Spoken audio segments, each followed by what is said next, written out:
Assalamualaikum warahmatullahi wabarakatuh. Selamat datang anak-anakku, terutama untuk yang kelas 7 dan kelas 8. Oke, di pertemuan yang kedua ini, Bu Ismi mau menjelaskan apa sih yang dimaksud dengan bimbingan dan konseling itu, atau nama singkatnya itu BK. Mungkin terutama untuk adik-adik yang kelas 7, kalian masih belum mengetahui apa sih yang namanya bimbingan dan konseling itu, fungsinya itu apa, terus nanti kalau misal di pembelajaran itu kayak gimana. Nah, di pertemuan yang kedua ini, Bu Ismi mau menjelaskan apa itu tentang bimbingan dan konseling. Oke, sekarang Bu Ismi mau menjelaskan tentang pengertian bimbingan dan konseling dulu ya, Nak. Di sini, pelayanan bimbingan dan konseling adalah pelayanan bantuan untuk peserta didik, baik individu atau kelompok, agar peserta didik tersebut bisa mandiri dan berkembang secara optimal dalam hubungan pribadi, sosial, belajar, dan karier, melalui berbagai jenis layanan dan kegiatan pendukung atas dasar norma-norma yang telah berlaku. Oke, setelah pengertian dari bimbingan dan konseling itu, lanjut ke tujuan bimbingan dan konseling. Di sini ada secara khusus bimbingan dan konseling di sekolah itu bertujuan agar peserta didik dapat yang pertama memahami dirinya dengan baik, yang kedua memahami lingkungannya dengan baik, yang ketiga mampu mengadakan pilihan dan mengambil keputusan secara bijaksana, yang keempat, mampu mengatasi masalah-masalah yang dihadapi. Yang kelima, membantu memandirikan peserta didik dan mengembangkan potensi-potensi mereka secara optimal.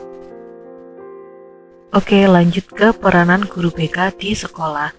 Jadi di sini ada pribadi, sosial, kemampuan belajar, dan karier. Di sini pribadi itu membantu siswa memahami serta mampu menilai bakat dan minatnya sendiri. Oke, di pribadi ini anak-anak bukan hanya bisa menilai bakat dan minatnya sendiri, tetapi jika kalian mempunyai masalah pribadi dalam diri kalian, sebagai contohnya mungkin kalian masuk di kelas SMP ini kalian kurang percaya diri dalam menghadapi teman-teman kalian, atau kurang percaya diri dalam mengumpulkan tugas, itu kalian bisa langsung ke ruang BK untuk konsultasi ke Bu Ismi. Terus setelah pribadi ada sosial. Jadi di sini sosial itu membantu siswa dalam memahami dan menilai serta mengembangkan kemampuan hubungan sosial dengan teman sebaya.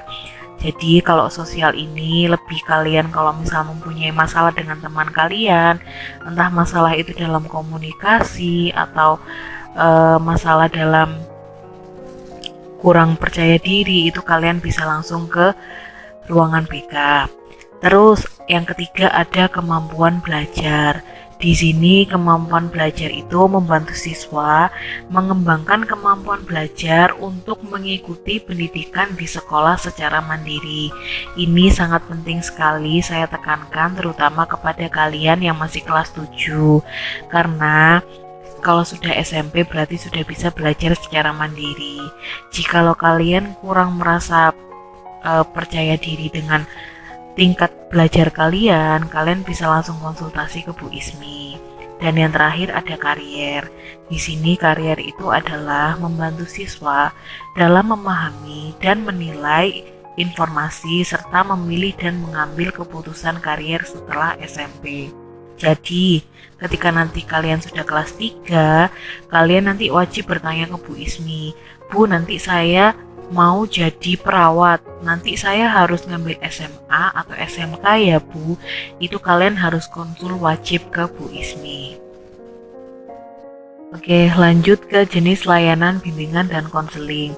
Di sini ada orientasi, ada informasi, ada penempatan dan penyaluran, dan yang keempat ada penguasaan konten.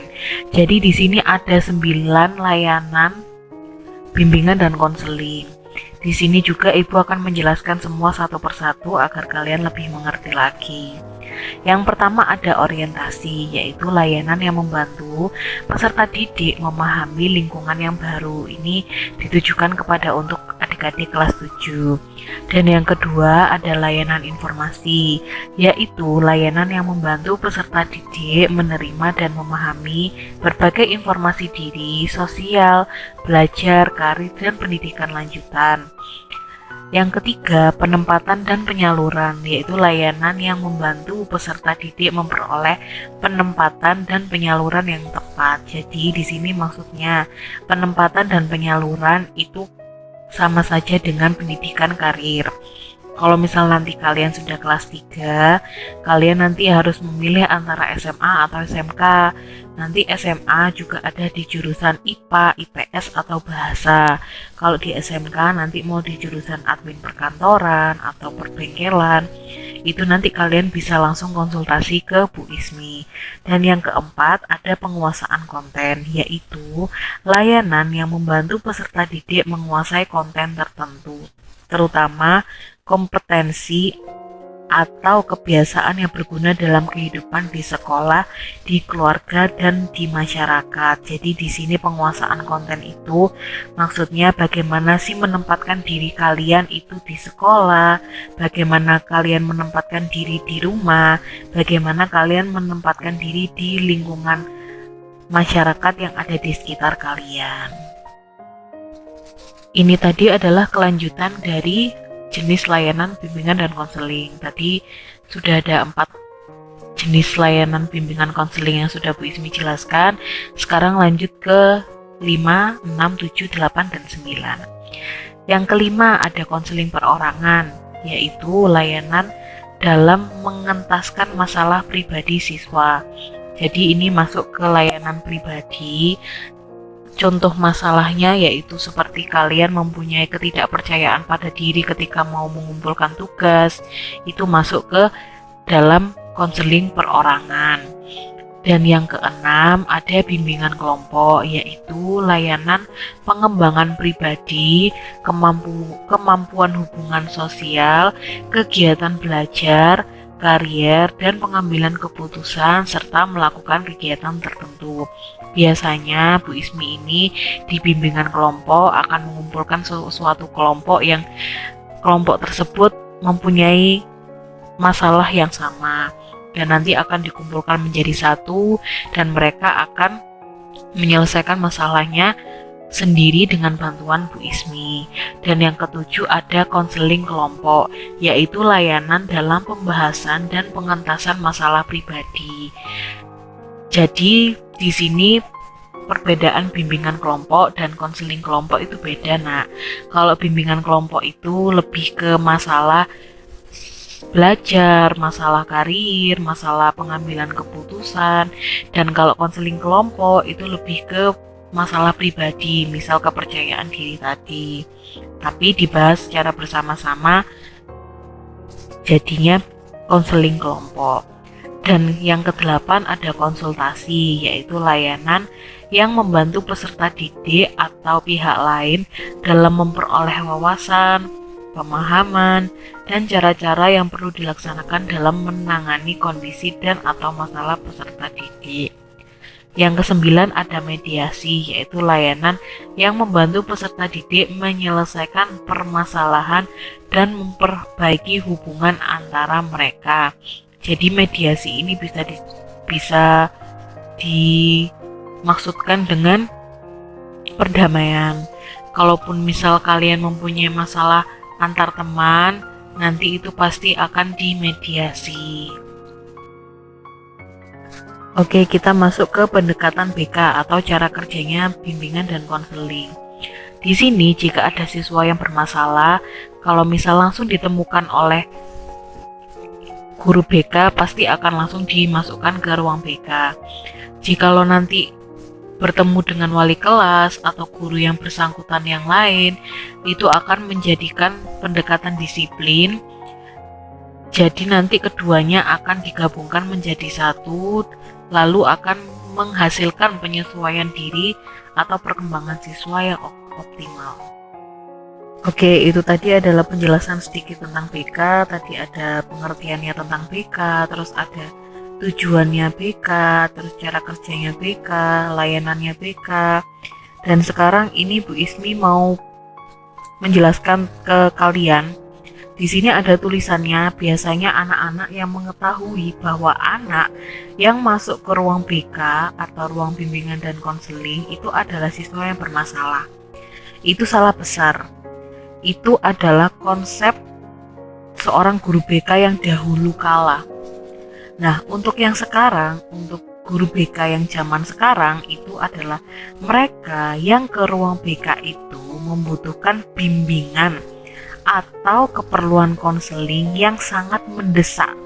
Karena biasanya siswa yang punya masalah berat itu berawal dari masalah kecil yang tidak terselesaikan. Jadi di sini Bu Ismi menekankan sekali lagi untuk kalian yang kalian mempunyai masalah yang kecil aja, misal contohnya kalian tidak percaya diri dalam menyelesaikan tugas, langsung konsulkan ke Bu Ismi atau langsung konsul ke wali kelas. Kalian nanti pasti akan mendapat saran dan kalian akan bisa menyelesaikan masalah kalian sendiri. Jadi mulai sekarang tolong dihilangkan yang namanya anak yang masuk BK itu anak yang bermasalah.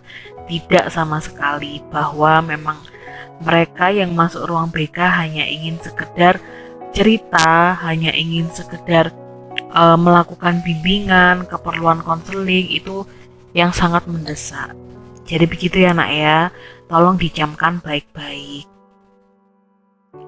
Oke, untuk pertemuan yang kedua ini kita sudahin dulu. Dan jika kalian sudah menonton secara full, silakan kalian masuk ke Google Classroom dan klik link yang sudah tersedia untuk absensi hari ini. Terima kasih. Terima kasih anak-anak sudah mau mendengarkan pembelajaran hari ini, dan sampai jumpa di pertemuan selanjutnya. Wassalamualaikum warahmatullahi wabarakatuh.